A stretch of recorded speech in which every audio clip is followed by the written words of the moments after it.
안녕하세요. 부의 독서입니다. 네, 여러분 화요일이네요. 오늘 좀 쉬는 날이었는데 일하시는 분들도 계시고 쉬시는 분들도 있으시고 또 투표하신 분들도 계실 겁니다. 오늘 여러분들께 희망을 학습하고 훈련하기라는 내용 읽어드리도록 하겠습니다. 우리 목표는 복도를 지나갈 때 교실마다 어떤 차이점도 느끼지 못하도록 하는 것이다. 한 교사의 말인 것 같은데요. 동일 기간에 동일 활동을 하고 동일 주제를 가르쳐야 한다.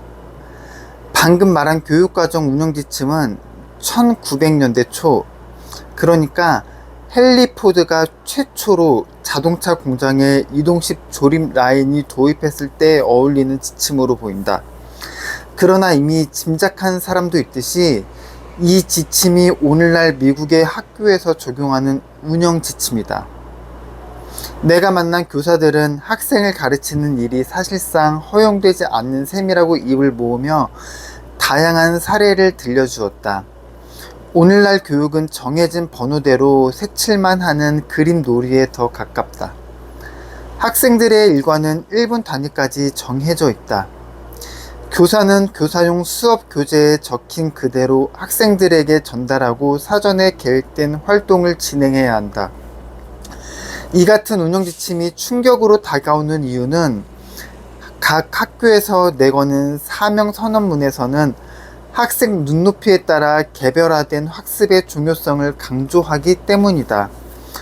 학업 성취도 평가 점수를 올려야 한다는 압박이 증가함에 따라 교육 당국은 교사들의 수업 방식을 통제하기에 이르렀다. 교육 당국은 수십만 달러에 들여 표준 교재를 제작하고 교사는 그 교재 내용을 전달하면 그만인 중재자 역할을 맡았다. 학생들은 시험 성적을 올리는 일은 교사가 아니라 교재에 달려있다. 창의성과 자율성 대신 효율성과 통제를 중시하는 방향으로 바뀌었다. 한 교사는 내게 말했다. 글을 읽을 수 있으면 누구나 나를 대체할 수 있겠구나라는 생각이 들었어요. 정해준 수업 계획에 벗어나면 안 되는 교사용 교재가 그대로 읽으면 되니까 학교에서 배웠던 내용이 다 무슨 소용이죠? 내 지식과 경험은 쓸모가 없어졌어요. 우리는 대부분 위에서 시키는 대로 따르는 법을 배운다. 심지어 학생들을 이끌고 지도할 사람들조차 예외는 아니다. 스포츠계에서도 사정은 별반 다르지 않다. 아무 지역의 고등학교나 대학 미식 축구장에 가서 선수들이 훈련하는 모습을 지켜봐라. 감독이 선수들에게 할 일을 지시한다. 선수 재량에 맡기는 일은 거의 없거나 전혀 없다. 다음에 어떤 운동을 할지, 훈련에 쓸 바벨 중량은 얼마인지, 단거리 달리기 횟수며 사이사이 진행하는 회복 시간, 심지어 생수를 마실 시간까지 지시하고 통제한다. 선수는 지시를 따르기만 하면 된다. 보수적인 감독이라면 지시를 따르지 않는 선수에게 징계를 내리기로 한다. 가령 달리기 훈련 시간 안에 마지막 한 바퀴를 완료하지 못했다면 그 선수 또는 팀 전체가 다시 한 차례 훈련을 반복하는 시기다. 감독 성향이 진보인지 보수인지를 떠나 대다수 훈련 장면에서 빠진 게 있다. 그것은 선택지이다. 선수들에게는 재량권이 없다. 구시대 방식의 강인함을 기르는 훈련에서 감독들은 대체로 선수가 더는 버티지 못하고 구토할 때까지 몰아놓고는 한다. 선수들은 이렇게 훈련해야 고통과 피로의 면역이 생기리라고 감독들은 믿는다. 기업에서는 직원이 구토할 때까지 밀어붙이는 일은 없을지 몰라도 어쨌든 뼈를 깎는 노동을 통해 강인한 인재를 개발하고 싶어 한다. 신입 직원은 자신의 가치를 증명한다는 명목으로 일주일에 80시간 일한다. 내가 지도하는 의뢰인 가운데 투자은행 임원이 있는데 그는 인턴 사원과 신입 직원들은 심야에도 이메일을 보낸다고 말한다. 밤늦도록 일하는 것처럼 보이려고 이메일 전송 앱으로 예약한 시간에 자동으로 이메일을 전송하는 것이다. 뉴욕 타임즈가 2015년에 보도한 기사에 보면 이메일은 자정이 지나 도착하고 답장을 왜 안 하냐고 묻는 문자가 뒤에 도착한다. 자기가 죽도록 열심히 일한다라는 인상을 윗사람에게 심어주며 자신의 입증하려는 내용을 문화의 곳곳이 만연한다. 뼈를 갈아 넣는 직장 생활을 견뎌낼 수 있는 강한 사람만이 살아남는 문화다.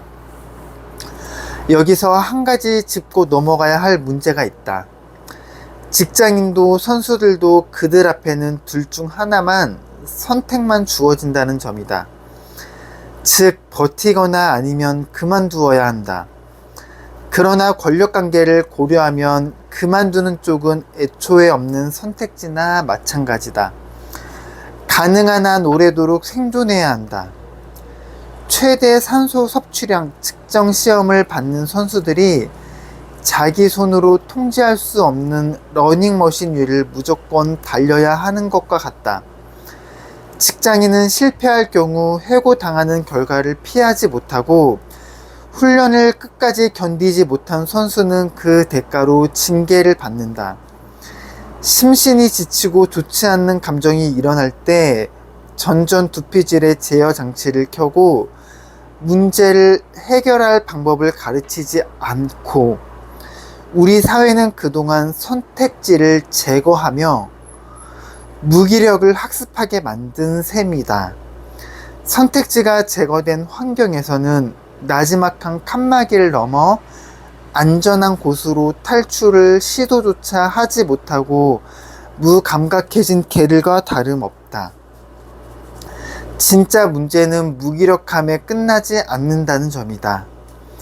통제와 감시를 도구로 활용하는 환경에서는 두려움에 자극받아 행동하는 사람으로 길든다. 다른 이유는 없고 체벌이나 야단 맞는 게 싫어서 또는 해고당하는 게 싫어서 뭔가를 하고 있다면 코앞에서 고함치고 벌주는 사람이 있어야 열심히 움직이는 사람으로 길든 것이다. 그러나 경기 당일 선수 홀로 승부를 내야 하는 상황에서는 어떻게 될까? 인간의 습관의 동물이란 점을 고려하면 그 모습을 상상하기는 어렵지 않다. 운동선수로 활약하다가 현재는 스포츠 사회학자로 일하는 짐 데니스는 경기력은 조금 다른 관점에서 본다. 데니스는 세계 최정상급 육상 선수들을 곁에서 지켜보았다. 그러나 캐나다 육상 지도자 센터에서 책임자로 일하던 데니스는 더 빠르고 더 강하고 더 힘이 좋은 선수를 훈련으로 길러내는 방법에 대해 감독들이 더 배울 것은 없다고 믿었다. 데니슨과 동료인 조지프 밀스의 지도자 철학에 영감을 준 이는 다름 아닌 미셸 푸코였다. 프랑스 철학자 푸코는 육상 선수의 경기력에 대해서 생전에 한 번도 논의한 적이 없는 인물이다.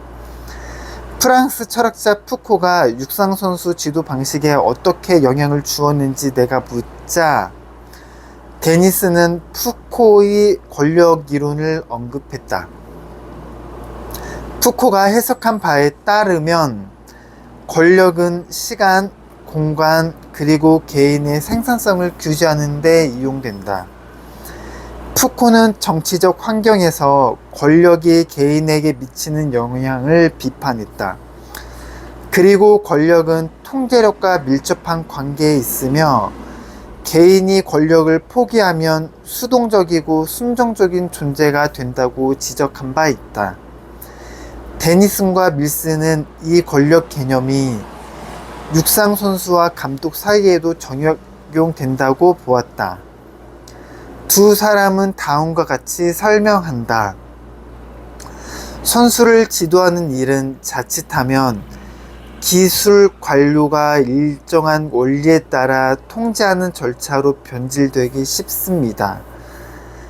감독으로서 각 훈련이 선수에게 어떤 효과를 내는지 이해해야 하는 작업보다 권력의 이용해 선수를 통제하고 감시하고 간섭하고 규제하고 교정하고 차등을 두는 일에 더 힘을 씁니다. 그러나 육상 경기에서는 역설적이게도 상수라는 것이 없습니다. 장거리 경주는 항상 변수가 생기기 마련이니까요. 달리면서 느끼는 신체 상태에 따라 선수는 수많은 의사결정을 내려야 합니다. 그러면서 데니스는 밀스는 덧붙인다.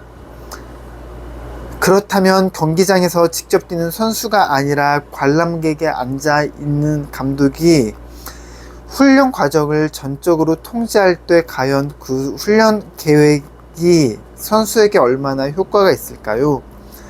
우리는 이 점을 우려하는 겁니다. 육상 선수가 경기장에 들어서면 그때부터 선수는 홀로 싸운다.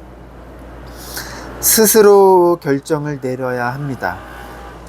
그런데 훈련 과정에서는 모두 의사결정은 감독이 내립니다. 데니슨과 밀스는 이 방법을 뒤집어야 한다고 제안했다. 훈련 내용을 선수더러 설계하라는 말이 아니라 대다수 훈련 과정을 선수 재량에 맡겨야 한다는 뜻이다. 훈련할 때 속도를 올릴지 내릴지 한 바퀴 더 달릴지 아니면 훈련을 끝마칠지 결정하도록 선수에게 허용하면 선택하는 행위 자체에 뇌에 미치는 긍정적 영향을 이용할 수 있습니다. 오늘 내용은 강인함의 힘에 대해 읽어드렸습니다. 모든 교육이 일괄적이고 혹은 강압적인 그런 교육들이 많습니다. 그러나 예를 들어 스포츠계에서 일하는 운동선수나 이런 재량을 뽐내야 하는 선수들에게 강압적이고 또 순종적으로 경기를 뛰게 할 수는 없습니다. 왜냐하면 극한의 상황에서는 선수 자신이 그 상황에 맞게 판단하고 결정해야 합니다. 그래서 조금 더 창의적이고 스스로 능동적인 교육이 필요한 겁니다. 오늘도 좋은 하루 보내시길 바라고요. 저는 내일 더 좋은 영상으로 인사드리겠습니다. 끝까지 시청해 주셔서 감사합니다.